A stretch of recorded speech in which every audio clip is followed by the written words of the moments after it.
Good evening, everybody. Welcome to Woodzman Adventures. So today I got something really cool. As you can notice here, the Honda CRF300L.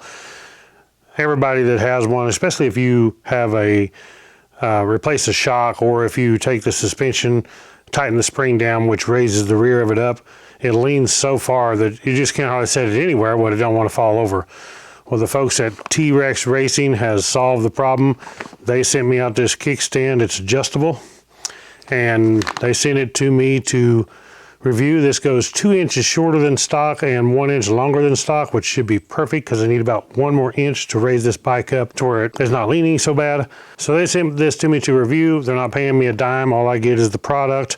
But one cool thing I've noticed, it does have a lot larger foot. I'll show you when I take this out of the package, which should help it to keep from sinking in soft dirt or sand. It's going to be really nice. Let me get up here closer, show you this kickstand. We're going to take this off, replace it with the T-Rex Racing adjustable kickstand, and see how it goes. It also does come with a couple springs to replace the stock springs with. So this does fit the Honda CRF250L and Rally and Honda CRF300L and Rally. So any of those you have, you should be covered with the T-Rex Racing adjustable kickstand. So the first thing we want to do is remove this kickstand. We'll remove the spring, remove this nut, pull this one off, and put the new one on. So first thing we got to do is remove these 2 8mm bolts. We can remove the spring easily if you got a hook or if you have a spring remover. And these springs are usually extremely stout.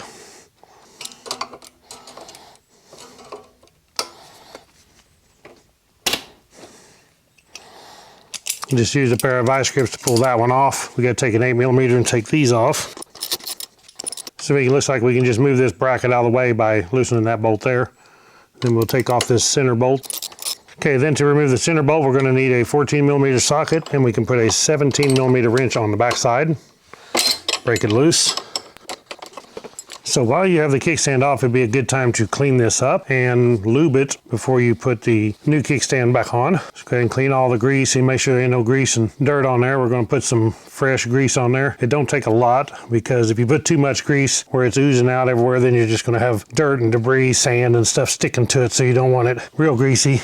And we also want to clean the pin off, and we'll apply a little bit of grease to it too before we put it back in. Okay, so I'll apply a little bit of grease on here. Like I say, you don't want it layered real thick, because the more you put on here, the more dirt and debris can stick to that. Get it both on the front and back side. Then we will take this bolt, just add a little bit right here on the pivot part of the bolt.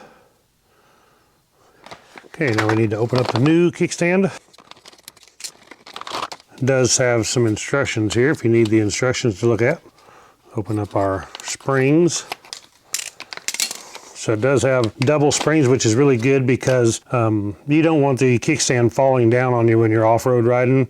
With a weak spring, it actually could do that, but with the 2 springs like this, it should be extra strong. If you compare this to the factory spring, look at the difference. And we got actually two springs. There's 1 spring inside the other. So this should be a lot stronger spring to hold that up from falling down. And with the extra weight, so this one is going to gain you a little bit of weight because it's a lot better made. See the size of the foot on this one compared to the foot on the stock one. So a lot of difference between the 2 feet. And we need to just put it on here, put our bolt in, and then you can see our hook will be out like this. So make sure you get it on the right way to start with. Slide it on, put a pivot bolt in. I don't know if you could crank it tight enough that you could smash this in there, but you wouldn't want to smash this to where this is tight. And we need to remember to put our nut back on the back side. Basically just a safety nut in case the bolt did come loose, to keep it from backing out of there. Use our 17mm wrench to tighten it back up, like so. Now we need to install our springs, which will most likely be the hardest part. Okay, so we'll put these both over like this. And I cannot find my actual hook. I have this small one here, but it's not really a hook for this, but we're gonna try it. Have to get to where you can really pull hard, because these springs are extremely stout. I'm going to try them one at a time instead of both of them together and see what happens. Let's try putting on this rear spring first.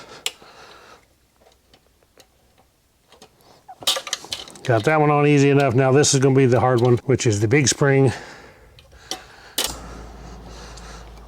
Okay, that was pretty hard to do. Them springs are extremely strong, definitely stronger than the stock. But see how that holds that up? You should never have a problem with that kickstand falling down. Super cool. Okay, now we have our adjustment bolt, which is this Allen bolt right here. I'm going to take it out. We'll see what this is set on. I'm not sure exactly where it's set right now. So it looks like it has 1/2 inch adjustments every 1/2 inch. Let me put this in the all the way up position just so we can do a comparison here. So this is all the way up. And as you can see, it's probably about 2 inches shorter than stock. We want to go to the all the way down position for my bike, which is right there. And as you can see, it should be about 1 inch longer than stock, so perfect. So now we need to put our bolt back in and put our nut on. Maybe easier to put it down this direction to do it. And I can tell you, this is a very heavy pipe. It's a lot heavier. This is some really flimsy, cheap pipe. This is some really heavy steel here, and this piece here is actually solid steel rod that they've used, and they've drilled these holes and threaded them all the way down. So this bottom plate, instead of being a tin little cheap foot like this, it's actually a thick piece of steel welded on here. This is a very robust side stand compared to this stock cheapie. Let's put our nut back on the bottom here. Looks like a 10 millimeter. Just tighten that nut down. You want to be careful not to snap this bolt off, tightening it too tight. Okay, now we need to put our kickstand switch. Should go on just like it came off. So now we got our kickstand switch back on. Now we need to put our bolt back up here. Fold this down out of the way, make it easier to get to.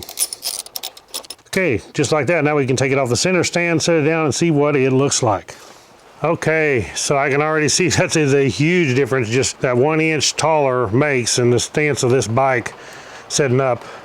And it don't, before it would actually, I should have showed it before, but it would actually rock if you let off like that, and it would rock this back wheel off the ground. And now it doesn't even do that. So yes, that's a lot better. Just 1 inch taller makes a huge difference on the bike on setting up. Plus with that bigger foot on there, it's gonna be real nice not sinking into the mud or the sand. I have actually had a kickstand in the heat sink in the asphalt because the end of the foot was small. Asphalt get real hot in the summer, and the bikes will actually sink in the asphalt. So very cool, really like this. I will post a link to T-Rex Racing below where you can check out this kickstand. Like I said, it fits the Honda CRF250L Rally, 300L Rally, 300L and 250L. So you are set up to go. Check them out. Click the thumbs up, subscribe, catch you on the next one. Right on. It's starting to rain now. Got to get off here.